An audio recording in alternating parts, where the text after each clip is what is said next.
تو انہوں نے مجھ سے کہا کہ کیا بات ہے میں آپ بہت دن کے بعد آئے ہیں، ملاقات ہوئی ہے. تو میں نے کہہ دیا کہ مولانا مصروفیت بہت تھی. تو وہ مامو پاشا بولتے تھے میرے دادا حضرت کو. انہوں نے کہا کہ آئندہ سے یہ جملہ کبھی نہیں کہنا کہ مصروفیت کی وجہ سے میں ملاقات نہیں کر سکا. تو انہوں نے کہا کہ کیوں حضرت، مصروفیت تھی تو مصروفیت ہی کہہ رہا ہوں. تو کیا بہترین جملہ میرے دادا، اللہ تبارک و تعالیٰ درجات بلند فرمائے، مغفرت فرماتے ہوئے ان کے دینی خدمات کو قبول فرمائے. حضرت مولانا محمد جلال الدین حسامی کامل علیہ رحمہ نے فرمایا کہ دیکھو، دنیا میں سب سے مصروف ترین شخصیت اگر کوئی گزری ہے تا قیامت رہے گی تو وہ نبی کریم صلی اللہ علیہ وسلم کی. کافۃ للناس بشیرا و نذیرا، ساری انسانیت کے لیے اللہ نے حضور کو رسالت دے کر بھیجا ہے، بشیر و نذیر بنا کر. حضرت فرماتے ہیں نہ میں نے کسی کتاب میں یہ واقعہ پڑھا، نہ کوئی ہمارے اکابرین نے یہ لکھا کہ کوئی حضور سے ملاقات کے لیے آئے اور حضور فرما رہے کہ میں مصروف ہوں، 8 دن کے بعد آنا. ایسا کہیں پر بھی ذکر نہیں آیا. راستے سے میرے آقا سید المرسلین صلی اللہ علیہ وسلم گزر رہے ہیں، ضعیف بڑھیا شخص روکتی ہے اور سوال پوچھتی ہے، میرے آقا وقت دیتے، جواب دیتے، پھر آگے سفر کرنا. آپ اندازہ نہیں کر سکتے کہ بعد از خدا بزرگ توئی قصہ مختصر، لیکن حضور نے کبھی کسی کے لیے یہ نہیں کہا کہ میں مصروف ہوں آئندہ ہو، یا آئندہ ہفتے ملاقات کرو، یا 1 مہینے کے بعد ملاقات کرو. جو میرے آقا سید المرسلین صلی اللہ علیہ وسلم سے ملاقات کرنا چاہتا تھا ملاقات فرما لیتا. تو اسی سے مجھے یاد آیا کہ مصروفیت کی وجہ سے بھی بعض حضرات جو ہے دینی محفلوں کو نظر انداز کرتے ہیں. آپ کو میں بھی جس جلسے سے پہلے جو ہے ذکر کر رہا تھا، ایک صاحب 50 مرتبہ ہم ان کو دینی جو ہے جلسوں کی جو ہے دعوت نامہ دیے، لیکن وہ کبھی تشریف نہیں لائے.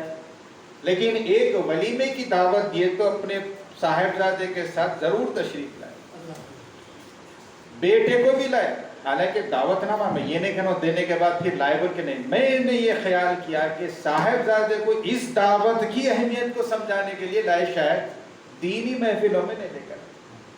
میرے دوستو عزیز اور بزرگوں، اگر آج ہم اپنی نسلوں کو دین سے نہیں جوڑیں گے، ان کو دینی محفلوں میں نہیں لائیں گے، تو بھلا بتائیے کتنے بڑے بڑے چیلنجز ہمارے سامنے اس وقت موجود ہیں.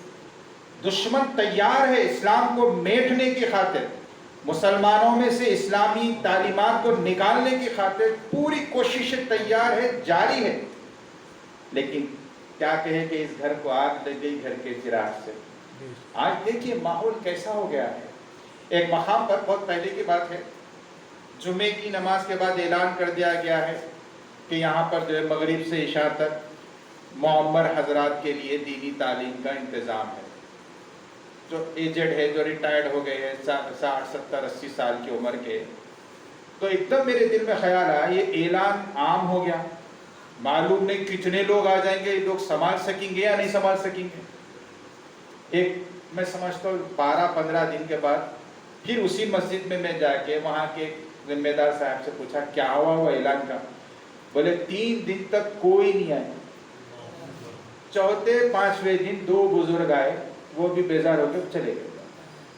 سروے اگر کیا جائے تو اس محلے میں 100 سے زیادہ وہ لوگ تھے جن کو وضو کرنے کا طریقہ بھی نہیں آتا. عمر 60 سال 70 سال. دیکھیے ضمناً عرض کر رہا ہوں، کوئی بات کو طویل کرنے کا مقصد نہیں ہے.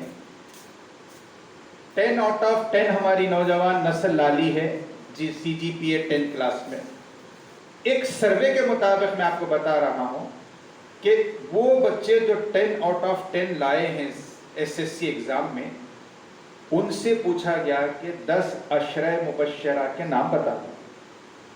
آپ دنیاوی اعتبار سے، تعلیمی اعتبار سے تو آپ 10 آؤٹ آف 10، یعنی ایک سنگل مائنیوٹ مسٹیک بھی نہیں کرے. 100 میں سے 100 نشانات لیے پورے سبجیکٹس میں. بس آپ اتنے لائق، اتنے ذہین، اتنے جو ہے اچھے طالب علم ہیں. مسلم سے بات کر رہا ہوں میں، لیکن ان سے جب پوچھا گیا 10 عشرہ مبشرہ بھی ہے نام ہے، 10 ان کے نام بتا دیجئے، ترتیب جانے دیجئے، کیسا بھی بتا دیجئے. آپ کو تعجب ہوگا اس میں بعض وہ لوگ بھی تھے جنہوں نے کہا یہ کون ہے، ہم کبھی ملاقات نہیں بھی، دیکھے نہیں ان کو. میں نے وہ سمجھ رہے شاید کوئی 10 نامہ پوچھ رہے. ایک صاحب اس انداز سے ظاہر کرے کہ یہ کچھ مقامات کے نام ہے کہ کیا ہے کہ احد ہے بدر ہے وہ کچھ پوچھ رہے شاید. بعض بچے کوشش کیے لیکن ان کے ماں باپ بچوں کا جواب سن کے پریشان ہے کہ اس کو کیسا معلوم اتنے بڑے بڑے بات. میرے دوستوں بزرگوں یہ حقیقت ہے آج کی. حالات چپکے ایسے نہیں ہوئے, ہم نے خود اپنی اولاد کو دین سے دور رکھا ہے. میں جو ایک تلخ حقیقت بتا رہا ہوں, کسی پہ کوئی ٹارگٹ نہیں, کوئی یہ مت سمجھے کہ آپ فلاں صاحب کو بول رہے یا فلاں. میں خود اپنے آپ سے بھی مخاطب. آپ بتلائیے دینی محفلوں میں اگر نہیں آئیں گے تو دین کب سیکھیں گے بچے بتائیے. ہمارا جو نظام ہے تعلیم ہے عصری تعلیم کا, اس میں تو آہستہ آہستہ آہستہ سے اردو ہی غائب ہو گئی. اردو کی روٹی روزی کھانے والے اپنی اولاد کو اردو نہیں پڑھا رہے. کئی لوگوں کو میں نے کہا کہ آپ اردو ہیڈ ماسٹر ہے اسکول کے, اردو ٹیچر ہے, آپ کا بچے کو اردو میڈیم نہیں پڑھا, میں اردو پڑھنے لکھنے آتا کیا؟ جی نہیں آتا. تعجب کی بات یہ کہ ایک مقام پر میں جو ہے نام نہیں لے رہا ہوں اس مقام کا, وہاں پر چند بچے اردو کے جو ایگزام جو پاس کر کے داخلہ لے لیے تو معلوم ہوا کہ یہ جعلی سرٹیفکیٹس ہیں ان کے. تو میٹنگ ہوئی, آ کے جو انویسٹیگیشن کیے تو الٹا اخبار رکھا گیا اور بچے کو کہا گیا کہ پڑھو بیٹے. تو بچہ خالی دکھانے کے لیے انگلی پھرا رہا اس کے اوپر. تو بازو والے بچے نے کونی مار کر کہا کہ پیپر الٹا ہے. تو استاد نے پوچھا تم کو کیسا معلوم؟ بولا فوٹو الٹے دکھ رہے میرے پچھلے پیشہ. اس کو بھی نہیں معلوم کیسا لکھتے کیا, فوٹو دیکھ کے پہچان کے بعد پیپر الٹا ہے. بعد میں سیدھا کرے اب پڑھو گے تو الف آر آنا با آر آنا تھا. اب آپ اندازہ کریے ہم حیدرآباد میں رہ رہے ہیں, جتنا لٹریچر مواد دینی اردو میں ہے کسی اور زبان میں نہیں.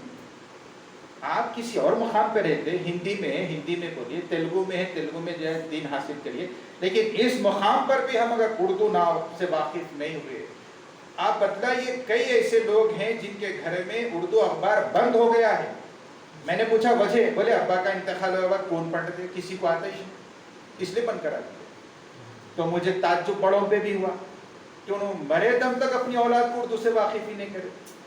تو ضروری ہے دینی محفلوں میں آپ اپنے ساتھ رشتہ دار دوست احباب کو لائیے, ان کو جو دین پہنچائیے. اب آپ دیکھیں سفر کا جو مہینے کا جو عنوان دیا گیا ہے, کم تعلیمی یافتہ لوگ آج بھی 60-70% ہمارے اس علاقے میں دیکھتا ہوں, 13 تیزی جب آتی ہے تو بڑا اہتمام سے 13 تیزی کرتے.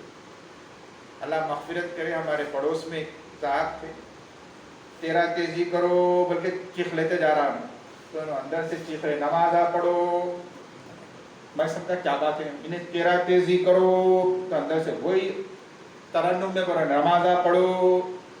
تو میں باہر نکل کے دیکھا تو تیزی بڑا ہوشیار رہتا جو جمع کر کے لکھتا تھا. اب ہمارے پاس کیا ہے بدعقیدہ, 13 تاریخ کو اپنے سرانے سوتے وقت کیلے ہلدی کیا کہتے ہیں وہ کیلے انڈے یہ رکھ کے سو جانا, ساری بلا نازل اس میں ہوتی ہے. اگر وہ ہٹ گیا اس کی جگہ اپنی منڈی رکھ دیے تو عقیدہ دیکھیں کیسا لوگوں کا جو ہے کمزور عقیدہ ہے, وہ ساری بلائیں اس میں نازل ہو جاتی, اتر جاتی.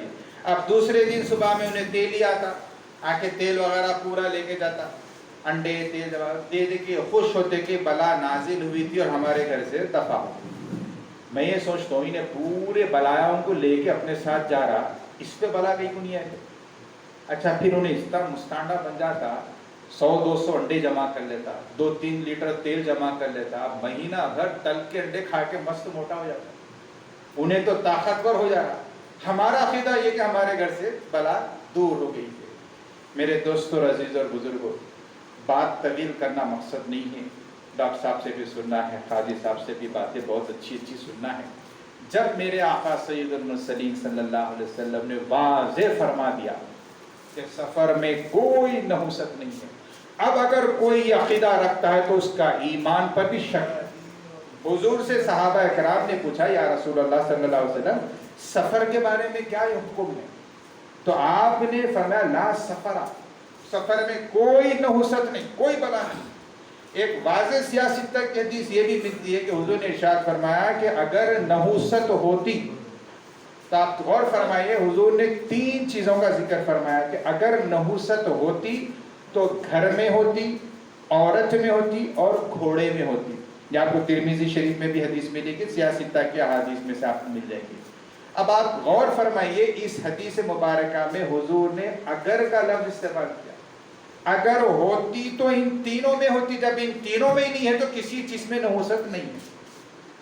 کیونکہ ایام جاہلیت میں لوگوں کا یہ عقیدہ تھا کہ اگر کوئی جنگ میں شکست کھا جاتا، اس کو مہارت نہیں ہے، لڑنے کی پریکٹس نہیں ہے، شکست کھایا، گھوڑا منحوس تھا جس کی وجہ سے میں ہار گیا، الزام گھوڑے پہ ڈالتے تھے۔ اتفاقاً کسی کے گھر میں کوئی عورت بیاہ ہو کے آئی، شادی ہو کے آئی، کسی کا انتقال ہو گیا، بولے عورت منحوس ہے، اس کے ختم سے جو یہ ہو گیا۔ گھر میں گئے، بچے بیمار ہوئے، کچھ بھی، بولے نہیں، گھر میں نحوست ہے۔ حقیقت نحوست اپنے بدعمالیوں کی وجہ سے ہوتی۔ اگر کوئی انسان رمضان کے مہینے میں بھی اللہ کی عبادت نہ کرے تو اس پر رمضان میں بھی اس پر نحوست نازل ہوتی ہے۔ تو نحوست کا اس سے ذکر نہیں ہے، اس کا کوئی تعلق نہیں، اپنے بدعمالیوں کی وجہ سے۔ اس مہینے کو تو سفر المظفر کہا گیا ہے، مظفر کامیابی کا مہینہ۔ لیکن آپ دیکھیں، سفر کی شادی صفر، سفر کا مہینہ جانے کے بعد شادی کریں گے، شادی خانے خالی پڑے ہوئے ہیں۔ ایک ساتھ تو جو ہے اینٹ سیمنٹ ریتی اتار دی شادی خانے میں، اب ایسا اتارے کہ 10-15 دن تک بیچ میں پڑی ہوئی ہو، معلوم ہوا کہ 20-25 دن تک کوئی بھی نہیں۔ قاضی صاحب اچھا آج سکون سے بھی اس لیے بیٹھے ہوئے ہمارے محترم قاضی صاحب، ورنہ کہیں نہ کہیں جو ہے جانا رہتا، سفر میں ہے آپ بھی جو ہے سکون میں۔ یہ بدعقیدگی ہمارے کو دور کرنا چاہیے۔ نہ اللہ نے کسی مہینے کو منحوس بنایا ہے، نہ کسی دن کو، نہ کسی سال کو۔ دیکھیے آخری بات عرض کر دیتا ہوں، ایک بڑے تاجر تھے، ان کو نجومیوں پہ بڑا عقیدہ تھا، جو نجومی بولتا تھا اس پر یقین کرتے تھے۔ نجومیوں نے کہہ دیا کہ کل 12 بجے تمہارے پر نحوست نازل ہونے والی ہے۔ اب یہ پریشان ہو گئے کہ کیا کروں، گھر شیش محل بنا ہوا ہے، تاج محل کے جیسا گھر ہے، اگر گھر میں رہوں گا نحوست نازل ہوگی، گھر برباد ہو جائے گا۔ بولے فیکٹری ہے کروڑوں کی، وہاں پر رہوں گا، کاروبار میں مصروف رہوں گا، نحوست نازل ہوگی، فیکٹری تباہ ہو جائے گی۔ کئی لاکھ کروڑ کی کار ہے، اگر اس میں بیٹھ کے سفر کروں گا نحوست ہوگی، کار تباہ ہو جائیں گی۔ اب پریشان ہو کے نجومیوں سے کہا کہ اب کیا کرنا چاہیے؟ کہا تمہارے گھر کے قریب اگر کوئی کچرے کی کنڈی ہے تو اس پہ کرسی ڈال کے بیٹھ جاؤ، نحوست نازل ہوگی، کچرا ہے پہلے نحوست ہے، وہاں پہ چلے جائیے۔ اب ان کو تو یقین تھا، جا کے کرسی ڈال لے کے بیٹھ گئے۔ 11:30 کچھ پڑ گئے، ڈر کے 12 بجے نازل ہوں گے بالکل۔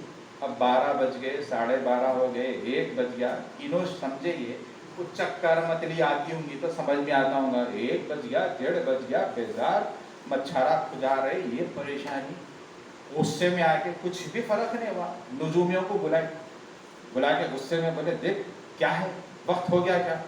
انہیں بولے کہیں کچھ بات پریشانی؟ بولے کچھ بھی نہیں ہوا نا۔ بولے کیا کرے آپ؟ 11:30 سے یہاں بیٹھا ہوں۔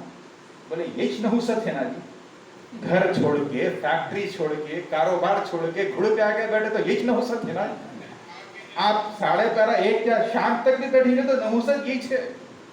تو ہمارے گھر میں بھی اگر دین نہیں رہے گا، ماحول نہیں رہے گا، قرآن نہیں ہوگی، اور پھر ہمارے گھر میں نمازیں نہیں ہوں گی، ہماری عورتیں فونوں میں مصروف رہیں گی، بچے گیمز میں مصروف رہیں گے، تو ساری رحمت کے دروازے تو ہم خود بند رکھیں، پھر لوگ پریشان ہیں، گھر میں برکت نہیں ہے، کہاں سے آئیں گے میرے دوستوں؟ آخری 4 شنبے کا بھی آج بھی صبح میں بھی تذکرہ ہوا تھا ہمارے سہیل صاحب سے، تیرا تیزی کرو، وہ آخری 4 شنبہ۔ دیکھیے میں تھوڑی سی تلخ باتیں کرنے کی مزاج ہے میری، وجہ یہ کہ اس کے اندر حقیقت ہوتی ہے۔ بعض لوگ سفر کے پورے مہینے کو منحوس سمجھتے ہیں، اس کی وجہ کیا بتاتے ہیں؟ حضور اس مہینے میں بیمار ہوئے۔ میرے دوستوں، عزیز اور بزرگوں، کروڑوں استغفار کے ساتھ میں پوچھتا ہوں، یہ مہینے میں حضور بیمار ہوئے تو یہ مہینہ برا ہے، اور جس مہینے میں وصال ہوا اس کو کیا بولیں گے؟ کیا نعوذ باللہ وہ مہینہ بھی خراب ہو سکتا ہے؟ سرکار عالم صلی اللہ علیہ وسلم سے برائی کی نسبت تو ہو ہی نہیں سکتی۔ آپ اسی سے اندازہ کریے، حضور نے فرمایا اللہ نے ہر شخص کے ساتھ ایک فرشتہ اور ایک شیطان پیدا کیا ہے۔ بی بی عائشہ یا اور روایتوں میں کسی صحابی کے بارے میں آتا، انہوں نے پوچھ لیا یا رسول اللہ کیا آپ کے ساتھ بھی؟ تو حضور نے فرمایا ہاں میرے ساتھ بھی، مگر میرے اخلاق سے اتنا متاثر ہوا کہ وہ خود مسلمان ہو گیا۔ اب بولیے جب شیطان ہی نعوذ باللہ حضور کے ساتھ نہیں رہ سکا تو نعوذ باللہ حضور سے نسبت جو برائی کی طرف کیسی کی جا سکتی ہے؟ یعنی اس مہینے میں حضور بیمار ہوئے لہذا مہینہ برا، تو نسبت حضور سے ہی ہو رہی نا۔ میرے دوستوں عزیز اور بزرگوں، جب شیطان نہیں رہ سکا تو برائی کی نسبت کرنا تو بہت بڑا گناہ ہے۔ میرے دادا حضرت جس سے بولتے تھے حضور کا شیطان تو مسلمان ہو گیا، اپنا فرشتہ کیا ہو گیا کہ کیا نہیں بولتے، انہیں بھی دیکھ دیکھ کے کہیں بدل تو نہیں گیا۔ تو بہرحال عرض کرنا ہے کہ آخری 4 شعبے کی کوئی اہمیت نہیں ہے، کوئی شرعن اہمیت نہیں ہے۔ اس دن لوگ جو انگوٹھی کا کون سا کہ چھلا بھی پہنتے، ہریالی بھی کھدا، ہریالی روز کھد لو سنت رسول۔ ہمارے بچپنے میں ہم لوگ دوستوں کو ایک دوسرے کو بولتے تھے آخری 4 شعبے کو جمعہ آ گیا تو کیا کرنا، پہلے نماز پڑھنا یا ہریالی کھدلنا۔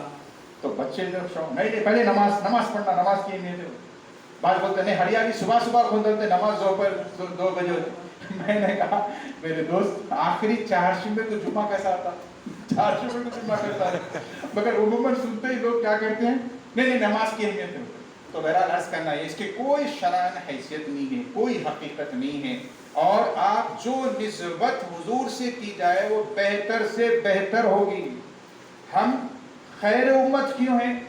ہمارا تعلق نسبت حضور سے۔ رمضان، قرآن اور یہ تمام جو نبی کریم صلی اللہ علیہ وسلم کے طفیل میں جو نعمتیں اللہ نے ہم کو عطا فرمائی ہے، یہ سب کا مقام بڑا کیوں ہے؟ حضور سے نسبت کی وجہ سے۔ تو کوئی حیثیت نہ۔ اب آپ ایسا ہے دیکھیے ہم سب تعلیمی یافتہ اہل علم محفلوں میں بیٹھنے والے ہیں، اچھی باتیں اچھے کو سنا لے رہے ہیں۔ یہاں کوئی آخری 4 شعبہ منانے والا نہیں ہے، یہاں کوئی تیرا تیزی کرنے والا نہیں ہے۔ بہرحال اتنا ہمارے پر اب اس وقت ایسا ہو گیا کہ جو نہیں آ رہے ان تک بات پہنچا دینے کا ہے۔ بہرحال میں ایک مرتبہ پھر ظہور صاحب کا جو مشکور ہوں جنہوں نے موقع دیا بلکہ میری باتوں کو برداشت کیا۔ اللہ تبارک و تعالی ہم سب کو نیک توفیق عطا فرمائے، ہم سب کی زندگی کو بندگی بنا دیجیے، اور ہمارے محترم کا جو مقام و مرتبہ اللہ اور اضافہ فرمائے، صحت اور عافیت سے رکھے، عمر دراز کرے، ان کی دینی خدمات کو اللہ شرف قبولیت عطا فرمائے۔ عزائم کو سینوں میں بیدار کر دے، نگاہ مسلمان کو تلوار کر دے، تڑپنے پھڑکنے کی توفیق دے، دل مرتضیٰ سوز صدیق دے، قوت عشق سے ہر پست کو بالا کر دے، دہر میں اسم محمد سے اجالا کر دے۔ وصلی اللہ تعالی علی خیر خلق اللہ وسلم۔